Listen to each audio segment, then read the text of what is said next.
Jim Irsay. Any news on Jim Irsay? Did you know he was sick? Like, I talked to a buddy of mine who's a billionaire. He said, we don't tell people we're sick because the vultures come out and everyone tries to get their hand on the money.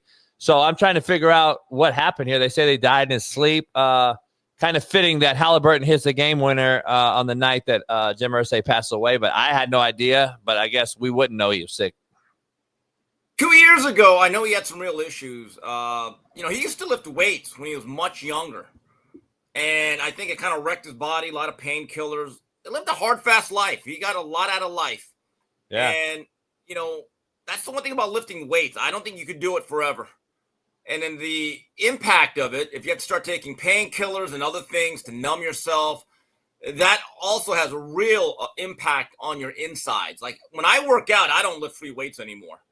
I learned my lesson last year. Last time I ever lifted a free weight, I said, forget, I'm just doing body weight exercises. Why, you got hurt?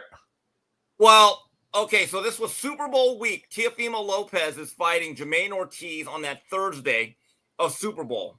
That's when you had the party. So me and my buddy Hugo, you met him. We went out to dinner. Remember? Yeah. We went out to that steakhouse, met your buddy that had the skull cap, or that Guardian cap, right? So the Mandalay Bay Fitness Center, I got to be honest, I'm impressed by what they have. They don't just have cardio equipment. They actually have free weights. So I look over, and instead of just going into 25s and 30s, they went all the way to 65 and 70, which for a hotel fitness center, that's pretty good because they usually cut it off at about 40. So I said, you know what? I'm going to work chest. So I did incline, decline, flat, and I decided to do 70s. And I said, you know what? I'm going to rep this out. So I was doing like high reps, 3 sets of 25.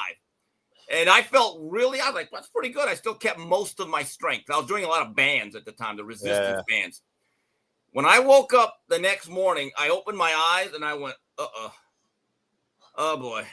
I mean, I love being sore because it's a sign of progress. Coach, I felt like I was run over by a bus. They backed up. My eyelids were sore.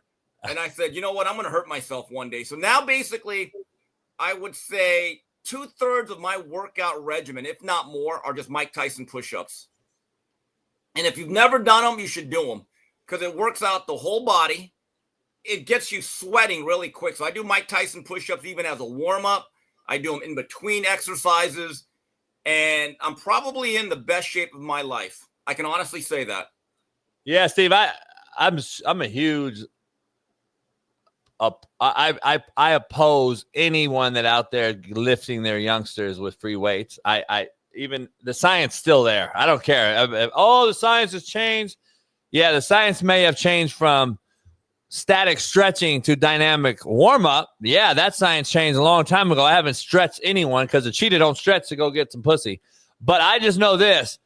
No way in the world I'm putting my youngsters to, and it's still proven to stunt your growth. I don't give a fuck what they say. It stunts your growth, and it's not good for you. It's not good for you. Personally, Coach, I think there's a time, probably about a 20-year stretch, where weights, any type of resistance training that's really heavy is good for you. But there comes a point, late 40s and 50s, unless you're really into it, I would just go with body weight exercises, resistance bands, pull-ups, push-ups, things of that nature. Boxing is a really good workout in between. I do yoga twice a week. But the thing about the free weights was I was always afraid I was going to blow out my shoulder, some sort of rotator cuff injury or back. And I said, you know what? As I woke up that day, I was at the Mandalay Bay. I was like, you know what? I'm good. I'm never touching a free weight if I don't have to again. Smitty said, he called in earlier and said this is the only thing he lifts anymore. And it's basically the same thing, but it's dead weight. Take a look at this picture. This is kind of what he likes to lift.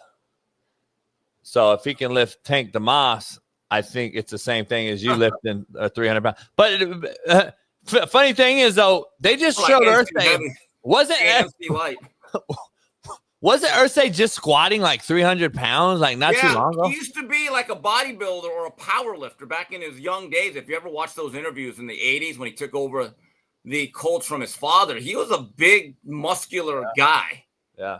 And like friends with Schwarzenegger and shit too, right? And if you're into that world, you might be taking substances that are not necessarily prescription or legal. And then what it does to your vertebrae, your back, your ligaments, your joints, you might take other things to make up for it. Now your body becomes very just like a toxic mix. And, so to me, once you hit 40-ish, my view is that no matter what shape you're in, you need to start looking at different forms of exercise. Yeah, no doubt.